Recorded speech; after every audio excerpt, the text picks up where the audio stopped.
네, 오늘은 민수기 12장 말씀 같이 나누도록 하겠습니다. 시기와 비방 앞에 드러나는 하나님의 뜻. 우리 성도님들 오늘 하루도 건강하시고 주님과 동행하는 복된 한 날 되십시오. 화이팅! 사랑 여러분, 민수기 12장은 미리암과 아론이 모세를 비방하는 사건을 기록하고 있습니다. 이스라엘 백성은 광야에서 계속해서 원망과 불평을 드러냈는데 이제는 백성들뿐 아니라 지도자들까지도 제 모습을 나타내기 시작합니다. 미리암과 아론은 겉으로는 모세가 이방 여인을 아내로 맞이한 문제를 말했지만 실제로는 모세의 권위와 지도력을 시기했던 것입니다. 결국 그들의 문제는 사람에 대한 불만이 아니라 모세를 세우신 하나님에 대한 불순종이었습니다.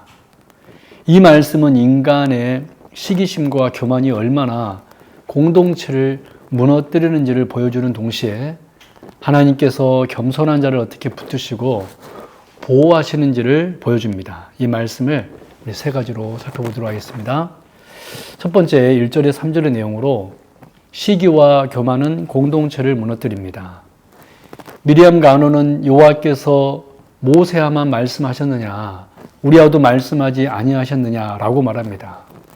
이는 단순한 의견 차이가 아니라 하나님께서 세우신 질서를 인정하지 않으려는 마음이었습니다.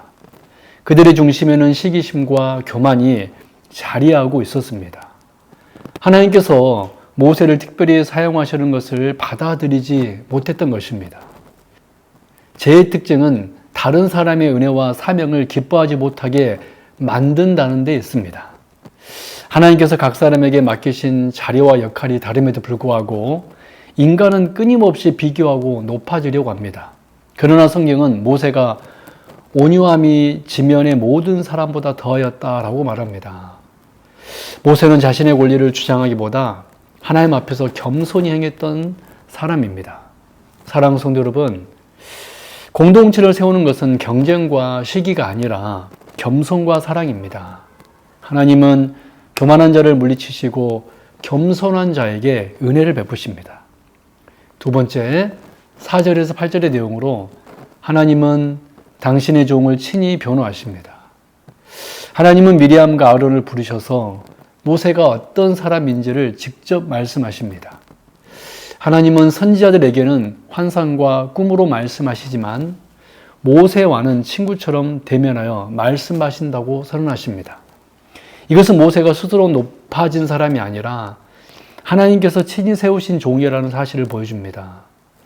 모세는 스스로 자신을 변호하지 않았습니다. 그러나 하나님께서 친히 그의 편이 되어 주셨습니다. 이것은 하나님께서 당신의 뜻 가운데 세우신 사람을 결코 버려두지 않으신다는 사실을 보여줍니다. 오늘날도 마찬가지입니다. 하나님께 충성하며 살아가려 할 때 억울함과 오해를 당할 수 있습니다.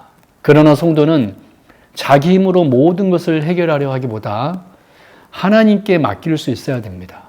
사랑하는 성도 여러분, 하나님은 당신의 백성을 아시며 모든 것을 공의롭게 판단하시는 분이십니다. 그러므로 우리는 사람의 인정보다 하나님 앞에서 신실하게 살아가야 합니다. 마지막 세 번째로 9절에 16절의 내용으로 죄는 징계를 가져오지만 중보의 은혜가 회복을 이깁니다. 하나님의 진노로 인해 미리암은 나병에 걸리게 됩니다. 이는 하나님께 대한 반역과 교만의 심각성을 보여주는 징계였습니다. 그러나 놀라운 것은 모세의 태도입니다. 자신을 배반했던 그 미리암을 향해 모세는 원망하거나 복수하지 않았습니다. 오히려 하나님께 간절히 기도하며 그녀의 회복을 위해 중보했습니다. 이 모습은 장차 죄인을 위해 중보하실 예수 그리스도의 모습을 보여줍니다. 우리는 하나님 앞에서 모두 죄인이고 심판받아 마땅한 존재들이지만 그리스도께서 우리를 위해 중보하시기 때문에 회복의 은혜를 얻게 됩니다. 또한 미리암의 진 밖에 7일 동안 머무는 동안 이스라엘 전체가 기다렸다는 사실은 죄가 공동체 전체에 영향을 미친다는 것을 보여줍니다. 공동체의 거룩은 매우 중요합니다. 사랑하는 우리 성도 여러분, 죄는 반드시 아픈 결과를 가져옵니다. 그러나 하나님은 회개하는 자를 외면하지 않으시고 중보의 은혜 가운데 다시 회복시키십니다. 정리합니다. 민수기 12장은 시기와 비방의 죄가 얼마나 위험한지를 보여줍니다. 시기와 교만은 공동체를 무너뜨립니다. 하나님은 당신의 종을 친히 변호하십니다. 죄는 징계를 가져오지만 중보의 은혜가 회복을 이끕니다. 이 모든 것은 예수님 안에서 완성됩니다. 예수 그리스도는 온유한 겸손의 완전히 본이 되셨고 죄인된 우리를 위해 지금도 하나님 우편에서 중보하시는 참된 대제사장이십니다. 그러므로 우리는 시기와 교만을 버리고 겸손과 온유를 배우며 서로를 위해 기도하는 삶을 살아가야 합니다.